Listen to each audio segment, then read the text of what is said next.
mga baby loves! Welcome sa aking kusina. Ako ay nagluto ng pork steak. Ayan na nga at ready for lapang na to mga baby loves ko. Ginisa ko to sa bawang sibuyas at meron itong halong pineapple juice na tidbits. Ayan, binabad ko muna bago ko prinito sa pineapple juice. Tapos may kalamansi din mga baby loves ko.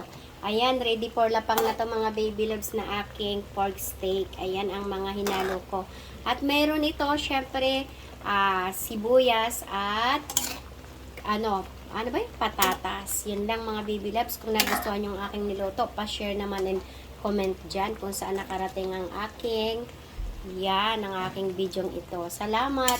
Thank you and good vibes lang sa inyong mga baby loves ko. Ingat palagi saan mang kayong sulok ng mundo. Salamat sa panonood ng aking video. Ayan. Yun na. Bye-bye. Thank you for watching. Bye-bye and follow for more. Thank you.